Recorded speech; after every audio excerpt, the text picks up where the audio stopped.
Let's talk about every single mistake I made doing my first whiskey release, the lessons I learned from it, and the things we're gonna do different in the future. Now, I had this idea to create our own whiskey brand. Good idea, bad idea? I don't really know. Like, realistically, what I wanna do is distill our own whiskey. And I have a lot of respect for those distilleries that go out there, distill their own whiskey, never source anything, start from the ground up and wait till that's old enough to put it into the market. Realistically, I don't have the budget to do that. Like, most people who did that come in with some money, come in with some investment, sold another business. Like, they have some advantage that allows them to wait 3 or 4 years while also spending a lot of money making whiskey before they then turn around and put that into the market. I don't have that kind of advantage, right? I'm just a poor boy from Daviston. I do have another business that has allowed us to do this YouTube channel, but it ain't giving me the kind of budget to make our own whiskey brand and wait 4 years to put it out into the market. So we decided we would start sourcing some whiskey. I knew initially that we weren't gonna do anything that scaled, right? I just wanted to do a one-off release. We called it Oak Bowery 1, just a one-off release that we could learn all the lessons on. And boy,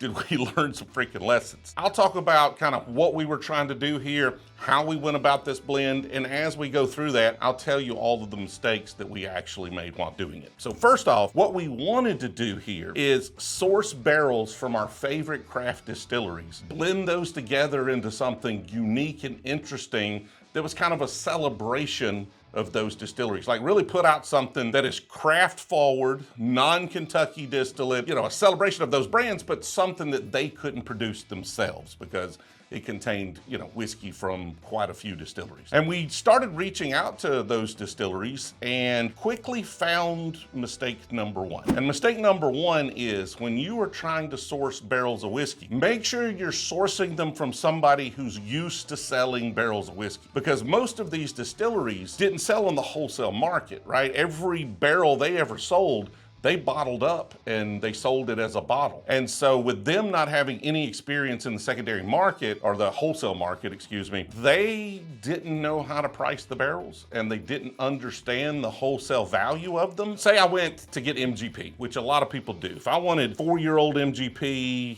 you know, maybe even a little 5-year-old MGP, those barrels on the wholesale market are probably, you know, $2,000 to $3,000, somewhere around in there, depending on where you get them and the circumstances surrounding them, how many of them you buy, stuff like that. Like, you can get MGP really cheap, which is why a lot of people use it. But a lot of the quotes we were getting back from our favorite craft distilleries were basically as if we went and did a barrel pick and we were buying it kind of full retail. You know, they wanted $10,000 for a barrel or $7,500 for a barrel. We just couldn't afford that. If we would have bought $10,000 barrels, this would have been a $300 bottle, and it'd been a $300 bottle containing whiskey that you could buy from those distilleries for a whole lot cheaper. So really the only person that gave us a reasonable quote on barrels was Old Dominic. To their credit, like, they did start out high, and I was like, dude, that's not wholesale value. I showed them the wholesale value, and they came down to a price that we could accept. It was still more than I would have paid for similarly spec'd barrels of whiskey from another brand, from just a mainstream Kentucky distiller. But also, like, small distilleries, those barrels cost them more than the big distilleries, believe it or not. Like, Buffalo Trace probably has nothing. They probably got like $300 in a barrel, as many as they're making, by the time that barrel sits there and ages forever. A small distillery might have $1,500 in that barrel. And so they've got to recoup more of their costs on it. We were able to come to terms on a price, so we just decided to pick 3 high rye bourbons from them, 3 low rye bourbons, and then we had some barrels from Wheat State, which was the distillery that we bought out, that we were able to add to the mix as well. The next problem we had, it took a while for us to get prices from folks for barrels. Back and forth, and they were having to talk to these people and that people, and you know, some of them were having to talk to leadership and their bosses and different stuff. And so it took forever to even get the barrel prices, but we had set a deadline of having this bottle available at our festival last year. And so we had a deadline, and they were pushing dangerously close to it with just getting us prices on barrels. We got the barrels in, but the barrels didn't arrive in Opelika until about maybe 9 or 10 days before our festival actually started. So lesson number 2, don't make needless deadlines. Like, if you're just going for the best quality you can and you're trying to hit a price point, shortcuts saving time costs a lot of money, right? You have to pay more for shipping to expedite stuff to you. You can't get multiple quotes and really price shop. You just got to go fast when you don't have a lot of time. That was a big mistake. And honestly, a lot of these mistakes we made on this bottle that we're going to talk about here in a second really come from the time crunch that we put ourselves in. As soon as we got them, the next day, we went there, we blended them, put them in a blend tank. J-Rock and I sat there like the day they came in and went over them, did our blends, and we had a few different barrels we could mix and match. We could have put all 6 in there. We could have put 3 or 4 of the wheat states. Like, we played around with a bunch of different combinations where we're gonna go 3 high rise, 3 of the low rye bourbon, the Tennessee whiskey. And so we played around with a bunch of different blend options. And we came up with something that tasted really good. I let it sit overnight and I come back to that blend and it was just a little too much malt on it. And so I decided to take away one of the wheat state barrels, which has kind of a higher malt impact and a little bit of like a dry oakiness to it. We did the blend, put it in a tank, and you really need to let this sit for weeks and weeks and weeks so it kind of melds together and gives you the best product. Oxidizes a little bit, like all the flavors really combine together. Unfortunately, we didn't have the time. So it only got to sit in the tank for a week. The festival was Saturday, and they were bottling this the Tuesday before, and we only got it in the tank the Monday a week before that. So I went and checked on it that Monday. It was good, but it wasn't exactly as we blended. Those wheat states really didn't meld into the blend like it did when we were blending, on the table. The flavor was a little different. Like that dry dustiness came through more and we got less of the red fruit. And I don't know if adding a third one would have fixed that or if it's just, they came across different than the samples. We were going for that dark fruit, kind of little specks of like light fruitiness that you get from the Old Dominick stuff, and just a little light oak on the finish. And the funny thing is, right now, this is very close to that. But when you first open this bottle, that oakiness comes across a little harsh, you get a little more maltiness on it. The flavors are a little bit of a mess, and you almost need to let it sit for a few weeks before they taste close to what we did in the blend. It's pretty freaking good now. But when you first open it, the flavors are harsh. And I attribute that to it not having enough time in the tank. Open it up, let it get some oxygen on it. It kind of oxidizes and does the things it needs to do for those flavors to meld together. And I'm sure it would happen in the bottle, but it would just take longer, right? Not as much oxygen in there. The problem with that is the first time somebody pops a bottle open and tries it, that's their opinion of it. And I've had quite a few folks that say, I tried it and I didn't like it. And then they tried it 3 weeks later, a month later, and they're like, man, it's so much better now than it was when we first tried it. And that is just lesson learned. Let your whiskey marinade, let it sit in the tank, let that blend mature, but again, a consequence of having a deadline. Now, the next problems we ran into are around packaging. We got these bottles in, we paid a little too much for them, we expedited shipping. I really only needed a certain amount, but that amount I needed was a little more than a pallet. So I had to buy 2 pallets. So I got a bunch of these bottles laying around that we're gonna have to do something with. And the reason we're not gonna use this in our next blend is I really didn't want the rounded base, but these were the ones that were available. We liked them better than some of the ones we saw with the flat base that were available, but there's been a few of them that just don't really want to sit right. It hasn't happened a lot, and all the bottles I've tested are fine, but there have been a few that are just kind of like they got a little nub or something on the bottom and they sit kind of wonky. So we got a little problem with that. The label itself turned out to be larger. The problem is we never got this label test printed and put on the bottle because we were running out of time. And so we guessed on the size based on the measurements of the bottle. I really wanted it to be this to be a little smaller and this to kind of sit up a little higher. But overall, that's a small problem. Some other issues is the Oak Bowery here. This is not super visible in low light. Like if you're in a liquor store, you would not really be able to read that too well. And I'm really trying to make it as visible as I possibly can. The other issue with the label, we printed this label as cask strength. And when we blended this together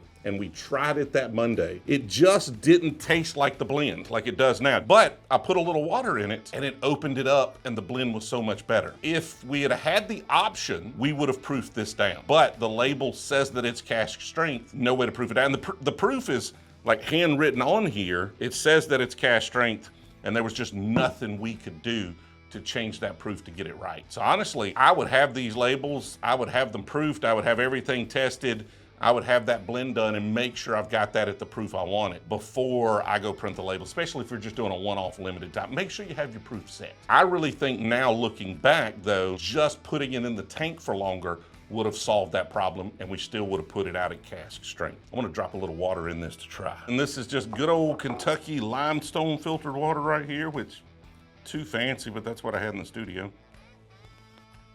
And see that oak turns into more graham cracker. Oh, we still should have proofed it down. My God. You get just a little bit of the harshness from those wheat state barrels, a little bit of that dry oak on the back of the palate, but I kind of like it. It kind of makes it feel older than it really is because it's really subtle. That emphasizes all the flavors we were going for in this blend.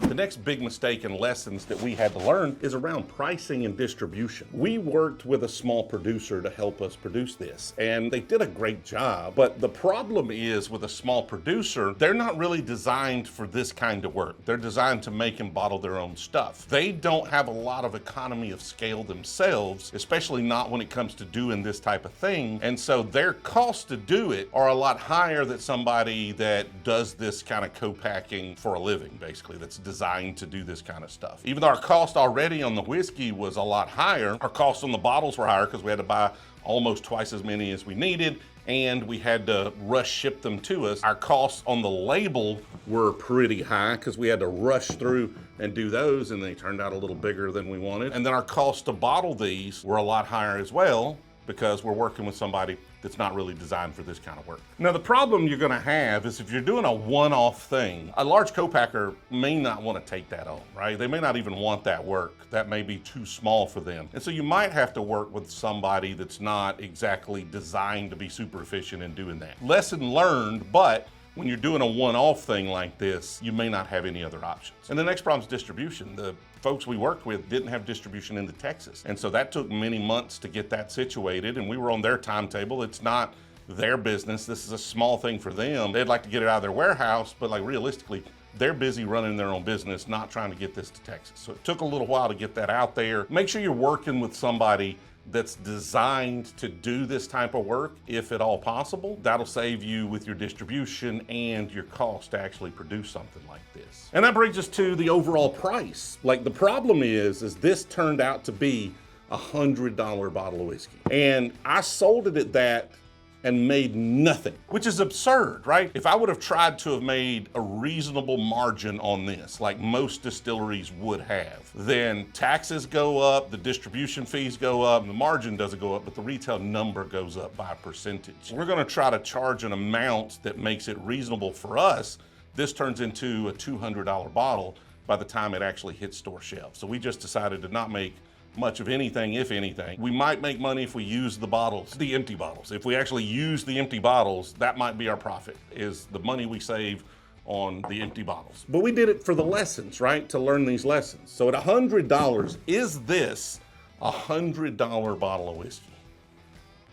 Honestly, you probably shouldn't have to put drops of water in a $100 bottle of whiskey. There's a little bit of the harshness from those wheat states that still come through on that. It's pretty good whiskey. It's got some dark fruit notes. It's got a little graham cracker coming through, a light dust of oak on the finish. Like, honestly, I would pick that as a fairly high-end whiskey after it opens up. I didn't think that when we first bottled it, when I first popped the cork on it. I learned a lot of lessons. I say this is the worst whiskey I will ever make. I'm not saying it's bad. I'm just saying I think we can do better things from here with the lessons that we learned. If you want this neat experience, you know, high proof, 120 something proof, I may make worse whiskey because we're gonna make some lower proof stuff. We're gonna make some mixer stuff eventually. But overall, you know, if a distillery put this out, that's probably roughly a limited offer from a distillery. This is roughly where they would price it. I think it's probably worth that. I don't think it's worth what it would cost to make money on it though. And I don't think it's necessarily a bottle for everybody. So I don't think everybody would agree that it's a $100 bottle. There's absolutely a whole lot of really high-end stuff from big distilleries on the market better than that. But that's true for most of the bottles on my shelf at that $100 price point. So overall, I think we did pretty good. But let's talk about what we're gonna try to do moving forward. First thing we're doing is working on the packaging. This is just a prototype I slid over this bottle to try to get the sizing right, to try to get the color right. This will obviously be kind of foil like this one. We're gonna work on the bottle. This is not the actual bottle we will be using moving forward. We are working with Southern Distilling, now Statesville Contract Distilling, to try to source whiskey. They've got 60,000 barrels, pull some of those in, try to do these in small batch blends, like 20, 21 barrel blends. We are trying to get this into the market, like actually scale this up, get this into liquor stores at $50 to $60 a bottle. We will see if we make that, but that is our goal, is to try to hit that price point and have a decent margin, right? To where we're actually a profitable company that can continue to grow and make more whiskey. And the benefit of that is this can generate revenue that will pay for us to actually distill our own whiskey. So that someday, 4, 5, 6, 8, 10 years from now, we will have our own distillate in the market. But we need some way of paying for that because barrels of whiskey are expensive to make. Us ourselves making them probably gonna cost $1,000 a barrel just to make it at the scale we're going to be at. And that's not something I can make a whole lot. I can't make $200,000 worth of whiskey every year and just sit on it for 4, 5, 6 years. This hopefully will be good enough to scale up. And honestly, the blend we did, we went up and did a test blend with them. The blend we did is fantastic whiskey. And so as long as the actual final blends we do of 20, we blended 7 barrels. We're gonna scale that up to 21. It's gonna be a blended 4 grain. It's something that we can scale. We're gonna be working with somebody that can help us do it at a reasonable cost while we're working on getting our distillery up in our own license so that we can then take over and do a lot of our own blending and bottling and different stuff there as well. So if you happen to have bought one of these, let me know your thoughts when you first opened it. And if you've been able to let it sit for a few weeks, let me know now. Go back to it, let me know your thoughts on it now. Proof it down. Like overall, I'm open to critique. Like we critique bottles here. We talk about what we like and what we don't like, and we always try to be open and honest, and I want to do the same with our own stuff, right? This is not the best bottle of whiskey you can get for $100. It's not. It's really hard for some dude that doesn't have a distillery to make the best bottle of whiskey you can get for $100. Now, is this one gonna be super delicious and competitive at $50-ish? I certainly hope so. But a lot of work to do there. We're working on finalizing the bottle, finalizing the label, trying to get the blend, and hopefully these will be available for the Brewzle Club later this year and slowly rolling out to retailers one state at a time as we have time to do so. Let me know your thoughts. Do you like these types of videos? We're trying to be as transparent as we can about all the stuff we're doing. Put them down in the comments. Let me know. Appreciate you watching all the way to the end. We'll see you in the next one.